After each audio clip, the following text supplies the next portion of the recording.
اللہ ہی اللہ کیا کرو، دکھ نہ کسی کو دیا کرو، جو دنیا کا مالک ہے نام اسی کا لیا کرو۔ السلام علیکم ورحمۃ اللہ وبرکاتہ۔ دوستو، ہیڈ لائن آپ نے دیکھ لیا۔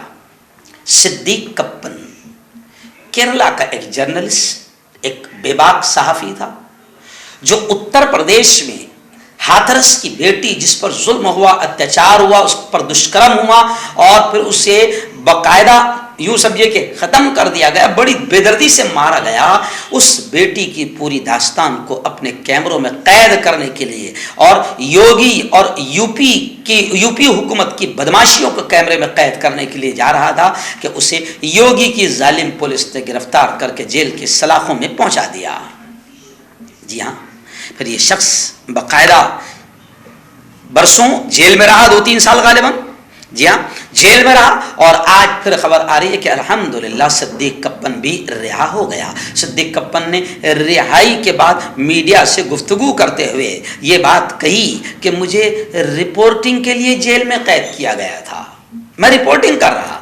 یعنی آپ سمجھ سکتے ہیں کہ بی جے پی حکومت، یوگی حکومت یا جہاں جہاں ان کی حکومت ہے، یہ پوری طریقے سے پترکاریتا کو بھی کچلنے کی کوشش کر رہے ہیں، اور جتنے بھی لوگ بول سکتے ہیں یا بولنے والے ہیں یا لکھنے والے ہیں، جو بھی ان کی پول کھولنے والے ہیں، ان تمام کو یہ حکومت ہر طرح سے دبانے، کچلنے، ڈرانے، دھمکانے اور مارنے کی کوشش کر رہی ہے۔ تو صدیق کپن نے رہا ہونے کے بعد کہا کہ مجھے بھی رپورٹنگ کی وجہ سے جیل میں ڈال دیا گیا تھا۔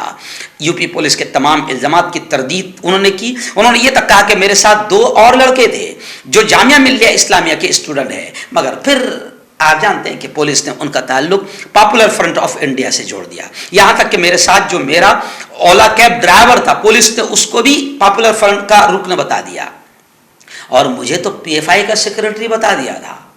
یعنی آپ پولیس والوں کی زیادتی اور قانون کا ناجائز اور ناپاک استعمال، غلط استعمال کی یہ مثال آپ سمجھ سکتے ہیں۔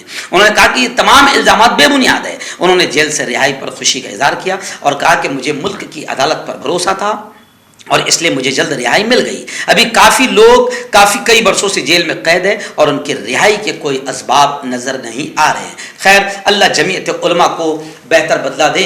ایسے کئی لوگ جو جیل کی سلاخ میں بن پڑے ہیں، جمعیت علماء کی محنتوں سے وہ کوئی 10 سال کے بعد، کوئی 15 سال کے بعد، ابھی پچھلے ہفتے 22 سال کے بعد رہا ہوئے ہیں۔ تو اللہ تعالیٰ جمعیت علماء کو اور ایسی جتنی بھی تنظیمیں ہیں جو قیدیوں کی مدد کرتی ہے اور ان کے کیسز لڑتی ہے، اللہ سب کو اس کا بدلہ دنیا آخرت دونوں جہاں میں نصیب فرمائے۔ یہ صدیق کپن کی بھی خبر ہمارے ملک کا گودی میڈیا نہیں دکھائے گا، جیسا پہلے بھونک رہا تھا اب بھونکے گا نہیں، اور اس خبر کو رہا ہونے کی نہیں دکھائے گا۔